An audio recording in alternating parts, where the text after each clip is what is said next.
کی محبت میں اتنے اندھے ہو گئے کہ حلال و حرام کی تمیز کو بھول گئے، ناپ تول میں بڑی کمی کرتے تھے۔ ہاں جی، بندہ ناپ تول میں کمی کیوں کرتا ہے پتہ ہے آپ کو؟ کہ مجھے گپھے حاصل ہوں، کیا ہو؟ وہ تھوڑے نوٹوں میں گزارا نہیں ہوتا تو وہ گپھے حاصل کرنا چاہتا ہے تو جب گپھے حاصل وہ کرنے کی کوشش کرتا ہے تو پھر ظاہر بات ہے پانی بھی ڈالنا پڑتا ہے، دودھ میں ملاوٹ کرنی پڑتی ہے، 2 نمبر مرچیں بیچنی پڑتی ہیں۔ تو شعیب علیہ السلام کی قوم نے یعنی یہ 2 نمبر کام شروع کر دیے تو بڑا منع کیا انہوں نے۔ تو جب منع کیا تو کچھ لوگ کہنے لگے شعیب کی بات نہ ماننا، آپ کو کیا ہوگا، گھاٹا پڑ جائے گا۔ ظاہر سی بات ہے جو بندہ 2 نمبر اس کو جتنا پیسہ ویسے آتا ہے، جب وہ بات مان کے بیچے گا تو ویسے پیسے تو نہیں آئیں گے اس حساب سے جیسے پہلے آ رہے ہیں۔ لیکن یہ ہے کہ بندہ حلال طریقے سے اچھے طریقے سے کام کرے تو برکت اس میں ہوتی ہے، حرام کے پیسے میں برکت نہیں ہوتی۔ تو اس بات کا ذکر ہے، شعیب نبی کی قوم جو تھی ملاوٹ کرنے لگ گئی، تو اس کے آغاز میں اس کا ذکر ہے۔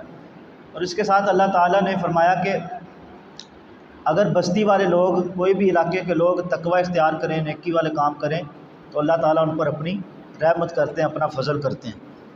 تو اس کے ساتھ وہ فرعون والا واقعہ ہے لمبا۔ جناب موسیٰ علیہ السلام فرعون کے دربار میں گئے، ان کو جا کے دعوت دی اسلام کی، لیکن انہوں نے سرکشی کی، نافرمانی کی۔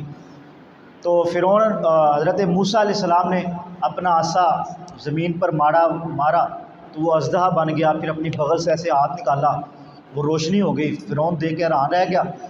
فرعون نے کیا کیا کہ اس نے کہا یار یہ کیا کر رہا ہے موسیٰ، اس نے کہا یہ جادو ہے۔ اس نے اپنے ملک کے بادشاہ جو یعنی فرعون سرکار تھا نا، بادشاہ تھا، سرکاری طور پر اس نے سارے جادوگر تھے نا جو پورے ملک میں سارے، اس نے کہا جتنے جادوگر نے سارے آئیو، سب کو اکٹھا کیا اور اس نے کہا کہ موسیٰ علیہ السلام کو بھی اس نے راضی کر لیا کہ یہ تو بڑے سانو ازدے بنا کے وہاں ڈے ہیں تو روشنیاں کرنے ڈے ہیں، تیرا میں مقابلہ رکھنا وا، میں اپنے جادوگر لے آواں گا، تو بھی آ جائیں۔ مدین کا ایک جگہ تھی، مدین میدان تھا، میدان مدین میں اس نے تاریخ منتخب کر لی اور اپنے بھی جادوگر اکٹھے کر لی، اور حضرت موسیٰ کو بھی کہا کہ مدین کے میدان میں آ جانا، وہاں حق و باطل کا مارکا ہوگا۔ تو حق و باطل کا مارکا شروع ہوا۔ جو فرعون کے جادوگر تھے جو اس نے پورے ملک سے اکٹھے کیے تھے وہ بھی آگے، حضرت موسیٰ علیہ السلام بھی وہاں پہنچ گئے۔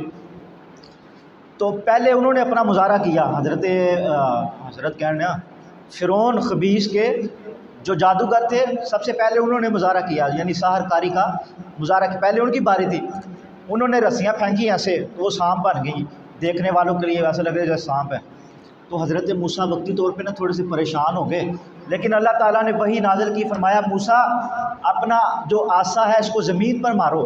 تو حضرت موسیٰ علیہ السلام نے کتا مسجد جباڑا ہے، حضرت موسیٰ علیہ السلام نے اپنا عصا زمین پر مارا تو کیا ہوا، وہ اژدہا بن گیا، اور جو جادوگروں کی رسیاں تھیں ان سب کو کھا گیا، ایسے سب کو کھا گیا۔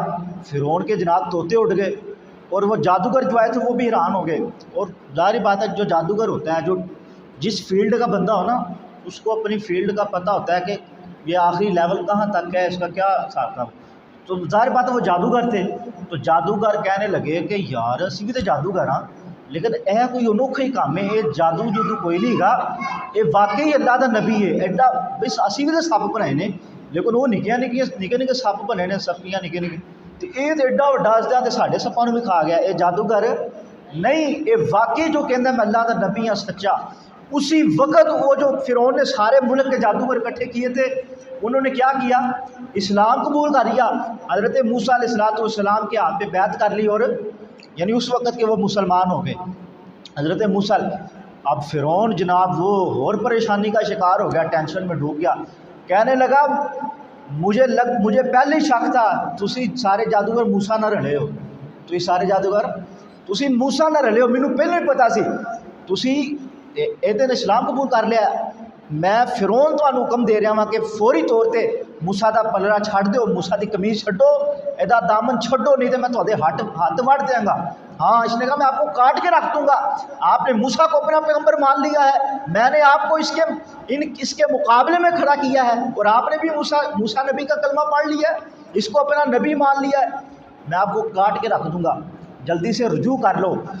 تو جادوگروں نے کیا کہا، انہوں نے کہا آپ کاٹ دو، کاٹنا ہے تو اللہ ہمیں موت دے دے اسلام پر، ہم نبی موسیٰ کا کلمہ نہیں چھوڑیں گے، ہم نے نبی موسیٰ کو اپنا پیغمبر مان لیا ہے۔ تو یہ واقعہ ہے اس میں۔ اس کے ساتھ اللہ تعالیٰ نے فرعون کی جو بستی تھی نا، فرعون کا جو علاقہ تھا، اس پر مختلف عذاب اللہ تعالیٰ نے بھیجے۔ آپ کو پتہ ہے عذاب کون کون سے آئے؟ کبھی اللہ تعالیٰ آسمان سے خون برساتا، جیسے بارش آتی ہے نا، ایسے خون بھیجتا یہ فرعون کے قبیلے والوں پر، اس کے قبیلے پر۔ اور کبھی اللہ تعالیٰ ڈڈوؤں کی بارش کرتا۔ شہاب صاحب ڈڈوؤں کی بارش آسمان تو آپ ایک ڈڈو آ جائے نا دفتر سے ایسی ڈر جانے آپ، ڈڈوؤں کی بارش ہو رہی ہے آسمان سے فرعون کے قبیلے پر، ایسے مینڈک آ رہے ہیں۔ کبھی اللہ تعالیٰ جوؤں کی بارش کرتا، ہاں جی قرآن میں ذکر ہے جوؤں کی بارش، ڈڈوؤں کی اور ٹڈیوں کی، یہ سب کا ذکر ہے۔ ٹڈیوں کی بارش اللہ تعالیٰ موسیٰ کہہ رہا ہوں سوری فرعون خبیث کے قبیلے پر، یہ مختلف عذاب اللہ تعالیٰ نے ان کا ذکر بھی 9ویں پارے میں کیا۔ اسی کے ساتھ پھر حضرت موسیٰ علیہ السلام جب وہ اللہ سے کلام کا ان کو ایک بڑا خوبصورت وقت ملا، 40 دن کے لیے حضرت موسیٰ چلے گئے، اللہ تعالیٰ سے ہم کلام رہے۔ اور حضرت موسیٰ نے کیا مطالبہ کیا؟ اللہ میں آپ کو دیکھ سکتا ہوں؟ پوچھا اللہ سے کہ اللہ میں آپ کو دیکھ سکتا ہوں؟ اللہ نے کہا موسیٰ دیکھ تو نہیں سکتے، ہاں ایسے کرو یہ طور کا پہاڑ ہے اس کی طرف دیکھو، اگر یہ اپنی جگہ پر جمع رہا نا، اگر اپنی جگہ پر قائم رہا تو پھر تم مجھے دیکھ لو گے۔ حضرت موسیٰ پہاڑ کی طرف دیکھ رہے ہیں، اللہ نے اپنی تجلی ہٹائی کوہ طور پر، جب اللہ کی تجلی پڑی تو پہاڑ ریزہ ریزہ ہو گیا، موسیٰ نبی بے ہوش ہو گئے۔ جب ہوش میں آئے تو کہا اللہ تو پاک ہے، تو پاک ہے، میں تجھے یہ دنیا کی آنکھ تجھے نہیں دیکھ سکتی، تو اس سے پاک ہے۔ کس سے پاک ہے؟ دنیا کی آنکھوں سے دیکھنے سے تو پاک ہے، دنیا کی کوئی آنکھ تجھے نہیں دیکھ سکتی۔ پھر اللہ تعالیٰ نے حضرت موسیٰ کو تورات دی، تورات کی وہ پوری کتاب لے کر واپس چلے گئے۔ اچھا جب یہ گئے تھے نا 40 دن کے لیے اللہ سے ملاقات کرنے اور کلام کرنے، یہ سارا جب واقعہ ہوا تو ان کا ایک بھائی تھا ہارون، ہاں جی، اس کو پیچھے چھوڑ گئے تھے اپنی قوم کے پاس کہ ان کی تربیت کرنا، ان کی صلاح کرنا۔ تو جب واپس آئے نا حضرت موسیٰ کتاب لے کر تورات کی، تو بھائی کو چھوڑ کے گئے تھے پیچھے نگران ہارون کو، تو جب آئے تو ایک سامری جادوگر تھا، اس نے کیا کیا؟ ایک بچڑا بنا دیا سونے چاندی کا، ہاں جی۔ وہ جب موسیٰ نبی آئے تو دیکھا وہ سارے بچڑے کی عبادت کر رہے ہیں، تو جناب موسیٰ نے نا اپنے بھائی کی داڑھی سے ایسے پکڑ لیا، جا کے ہارون کو داڑھی سے پکڑ لیا اور کہا یہ کیا ساری قوم شرک کی دلدل میں پھنسی پڑی ہے، تجھے میں کس لیے چھوڑ کے گیا تھا؟ ان کی تربیت کرنا، ان کی اصلاح کرنا، تو نے ان کی اصلاح نہیں کی؟ داڑھی سے پکڑ لیا، ان کو جھنجھوڑا۔ تو حضرت ہارون کہنے لگے میرے بھائی جان، برادر عزیز، میں نے ان کو بڑا منع کیا تھا، بڑا میں نے ان کو روکا تھا کہ اللہ کی ذات کے ساتھ شرک نہ کرو، یہ بچھڑے کی جس کی عبادت کر رہے ہو یہ نفع نقصان کا مالک نہیں ہے۔ کہنے لگے میں نے ان کو بڑا سمجھایا تھا، یعنی ڈھیر سارا میں نے انہیں سمجھایا لیکن یہ نہیں سمجھے۔